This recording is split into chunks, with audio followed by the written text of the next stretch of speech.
This year, the biggest sporting event in the US tried to answer a very deep philosophical question that the country has been struggling to answer for quite some time. This is America, Jack. Bad Bunny just made Super Bowl history as the first Latino artist to headline the halftime show fully in Spanish. Qué rico es ser latino. And his presence was deeply politically charged, because while millions celebrated, others raged, calling it divisive, un-American, and just straight up terrible. And here's the thing. Bad Bunny didn't step on stage and deliver a lecture on immigration or colonialism. His message wasn't even, everybody look at me. It was, this is us, we're here, and we're not going anywhere. After weeks of aggressive ICE operations, multiple deaths, arrests, and huge protests, Benito, an American citizen of Puerto Rico, shows up on live TV with a very strong message. I'm gonna say... We live in a world where the Super Bowl has become a place where US Americans process morality and identity, where celebrities have become our modern-day activists. No one is illegal on stolen land. But even if you loved it or hated it, once you see that context, the halftime show becomes a masterclass in cultural storytelling and a love letter to Puerto Rico and every single person who has ever wondered if they belong in the US or not. Let's talk about the powerful symbols on the show, because every single detail was answering the US age-old question. The show opened with the sugarcane fields of Puerto Rico's countryside. The jíbaros were the agricultores working the sugarcane fields in the 19th century. They're seen wearing their traditional pava straw hats. The word jíbaro was used for a long time as a derogatory term. Now the word has been reclaimed as a symbol of cultural pride and of resistance against colonialism. Bad Bunny emerged holding a football, an object that would return at the end with the show's final message. He's wearing a custom white leather jersey with the name Ocasio on the back, his mother's last name. This is a strong reference of the Latin American tradition of carrying both last names and maintaining your mother's lineage, something that US American tradition erases totally. The stadium was transformed into a living Puerto Rican neighborhood with a list of very accurate cultural references. A piragua stand selling shaved ice, a nail salon, plátanos everywhere, and then the boxing tradition, with celebrity appearances from famous Latin American boxers Sander Sayas and Emiliano Vargas. Something really cool is that the taco stand is a real taqueria located in Los Angeles. And while some businesses paid millions of dollars to get a 10-second advertisement at the Super Bowl, Bad Bunny chose to feature a real Latino small business. That's very nice. One of the best things I've ever seen in my life. Then there's the old man playing domino on the street and the kids sleeping on a couple of chairs at a party. Honestly, as a Latina, I felt very excited to see this on live TV. As an immigrant myself, I have realized that, of course, you have to assimilate to the new place that you live in, but in the process, sometimes you lose some parts of yourself too. It's part of life. Then there are the white plastic chairs from the album cover of Debí tirar más fotos. The plastic chairs symbolize deep Latin American nostalgia, bittersweet memories of family gatherings or birthday parties when you were a kid. Cuando llegas a esta edad, recordar no es tan fácil. Debí tirar más fotos means literally, I should have taken more photos. At the Super Bowl, the most notable plastic chair was the one that Ricky Martin was sitting on. And that brings us to Ricky Martin.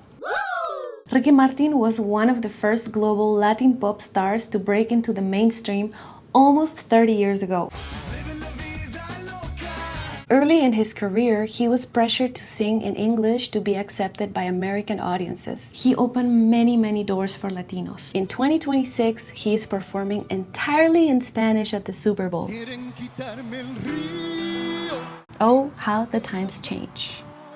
Also, after Bad Bunny won the Grammy, Ricky Martin wrote him a very sweet letter. You won without changing the color of your voice. You won without erasing your roots. You won by staying true to Puerto Rico. Also, the interracial couple during the wedding scene actually got married at the Super Bowl, and Bad Bunny signed as their witness. A Latino wedding is a symbol of tradition, religion, and community. It also represents the deep family values of Latin Americans, and one of the most important messages of the show. The only thing more powerful than hate is love. One of the most emotional scenes show a little boy watching Bad Bunny's Grammy speech on TV. And then Bad Bunny hands him the Grammy trophy to hold in real life. There is different interpretations for this moment. Bad Bunny giving the Grammy to himself as a kid, or a symbol for the next generation of immigrant children to come. Then comes a cinematic shift. Y si hoy estoy aquí en el Super Bowl 60, es porque nunca dejé de creer en mí. Part that stood out to me was how he said his full name. Mi nombre es Benito Antonio Martínez Ocasio. This one might be one of the strongest political statements in the whole show. During the song El Apagón, which translates to the blackout, Bad Bunny is seen climbing electric poles. This is a direct reference to Puerto Rico's ongoing electrical crisis, which worsened after Hurricane Maria. Some people didn't get power back after months after the hurricane. And this moment is a critique to corruption and abandonment. Here's a very interesting history lesson. The flag that we can see Bad Bunny carrying on stage was not the standard dark blue of the official Puerto Rican flag. It's the light blue flag associated with the Puerto Rican independence movement. In his song La Mudanza, the lyrics say, "Aquí mataron gente por sacar la bandera. Por eso es que ahora yo la llevo donde quiera." This references the gag law of 1948, which criminalized displaying the Puerto Rican flag in an attempt to suppress the independence movement. Here comes everybody's favorite part of the show. Bad Bunny ended the performance and spoke his first and only English words. God bless America. And then he named every single Latin American country one by one. Bolivia, Perú, Ecuador, Brasil, Colombia. I have to confess that it made me cry when I heard Peru. But here comes the mic drop moment. The football reappears and he holds it up to the camera, revealing the words, "Together we are America."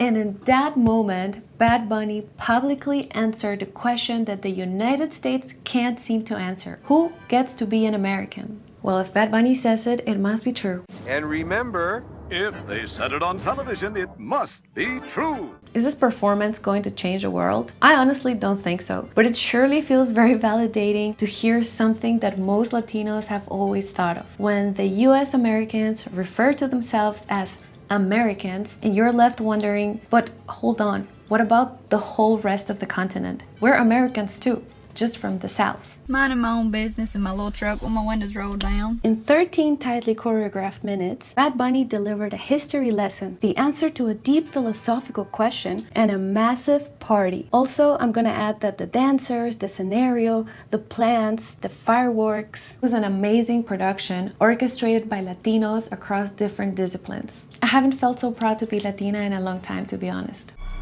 Let me know in the comments if you loved it or hated it. And don't forget to like and subscribe for more videos.